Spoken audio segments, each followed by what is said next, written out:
Halo semuanya, nama saya Daffa Kurnia Putra, saya dari Fakultas Sastra Inggris Al-Ghifari dengan NIM A1A210084 ingin membuat video storytelling tentang Rapunzel karya Dream Brothers. There were once a man and woman who had a long vain wish for a child. At length the woman hoped that God was about to grant her desire. These people had a little window at the back of their house from which a splendid garden could be seen, which was full of the most beautiful flowers and herbs. It was, however, surrounded by a high wall, and no one dared to go into it because it belonged to an enchantress, who had a great power and was dreaded by all the world. One day, the woman was standing by this window and looking down into the garden, when she saw a bed which was planted with the most beautiful rampion, and it looked so fresh and green that she longed for it. She quite pined away and began to look a pale and miserable.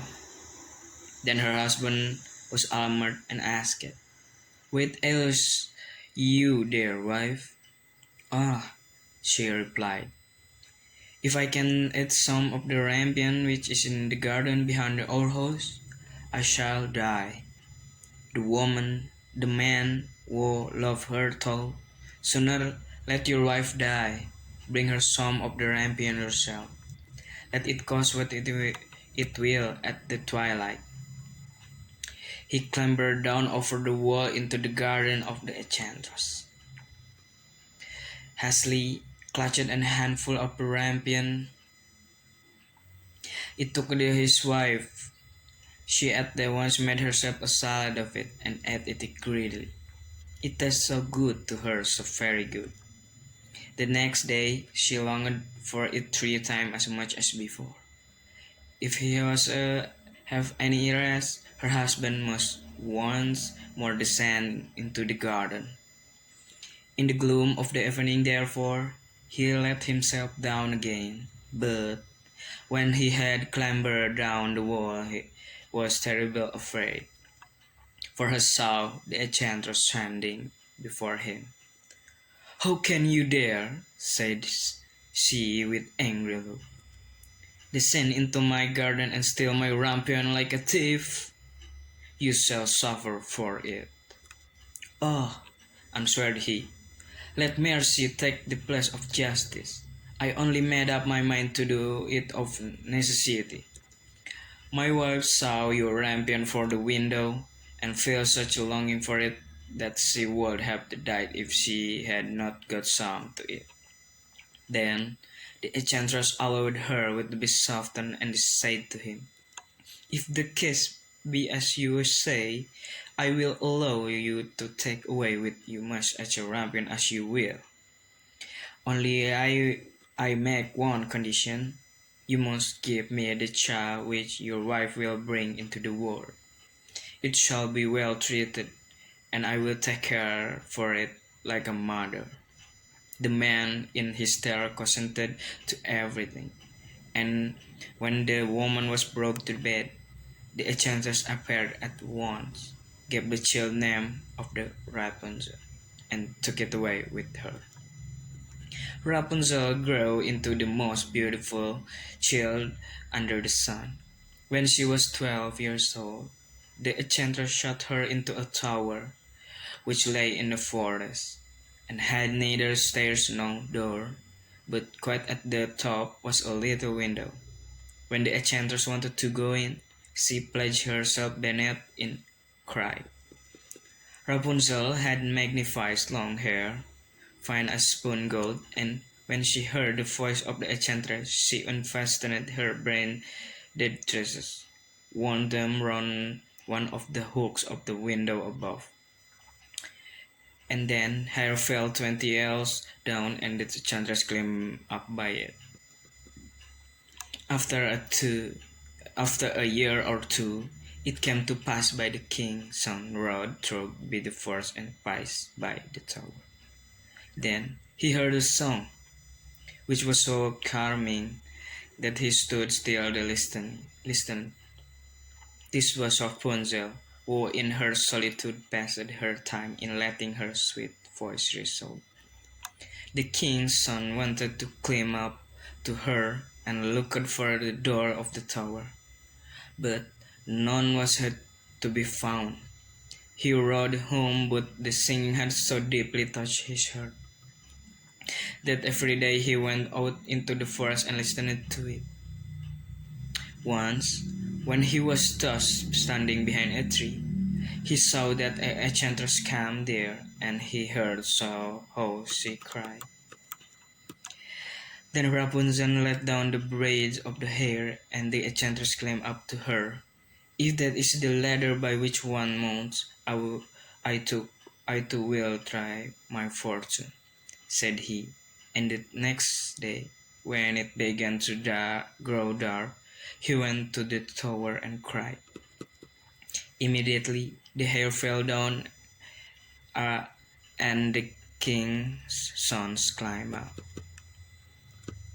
At the first, Rapunzel was terribly frightened when a man such as her eyes had never yet beheld came to her, but the king's son began to talk to her quite like a friend, and told her that it is hard to be in a soldier that is had let him have no rest, and he had been forced to see her. Then Rapunzel lost her fear, and when he asked her for if she would take him for her husband, and she saw that he was young and handsome. She thought, "He will love me more than all that my God does." And she said yes, and laid her hand in his. She said, "I will willingly go away with you, but I don't know how to get down. Bring you with a skein of silk every time that you come, and I will weave a ladder with it. And when that is ready, it will descend, and you will take me on your horse." They agreed that until the time he should to come every evening. For the old woman came by day, the enchantress remarked nothing of this, until once Rapunzel said to her, "Tell me, Damigottel, how it happened that you are so much heavier for me to draw up than your young kid's son. He is with me in a moment." "Ah, you wicked child!" cried the enchantress. "What do I hear you say? I thought I had separated you from all the world, and yet you have deceived me." In her anger he clutched Rapunzel's beautiful tresses, wrapped them twice around her left hand, seized a pair of scissors with the right, and snip, snap, they were cut off, and their lovely braids lay on the ground, and she was so pitiless that she took poor Rapunzel into a desert, where she had to live in great grief and misery. On the same day that she cast out Rapunzel, however, the enchantress fastened the brain out of the hair, which she had cut off, to the hook of the window, and when the king's sons came and cried, she let her hair down. The king's son ascended, but instead of him his dearest Rapunzel. He found the enchantress, who gazed at him with the wicked and venomous looks. "Aha!" she cried mockingly. "You will do fetch, you dearest, but the beautiful bird sits no longer singing in the nest. The cat has got it, and will scratch out your eyes as well. Rapunzel, it lost out to you. You will never see her again." The king's son was beside himself with pain, and his despair leaped down from the tower. He escaped with his life, but the thorns into which he fell pierced his eye. Then he wandered quietly blind about the forest, ate nothing but roots and berries, and did now but lament and weep over the loss of his dearest wife. Thus he roamed about in the misery for some years, and at length came into the desert with Rapunzel, with the twins to which he had given birth. A boy with a girl live in wickedness. He heard a voice, and it seemed so familiar to him that he went toward it. And when he approached, Rapunzel knew him and fell on his neck and wept. Two of her tears wetted his eyes, and they grew clear again, and he could see with him as before. He led her to his kingdom, where he was joyfully received, and they lived for a long time afterward, happy and contented. Sekian sekian dari saya. Mohon maaf bila ada kesalahan dalam pengucapan maupun penyampaian. Wassalamualaikum warahmatullahi wabarakatuh.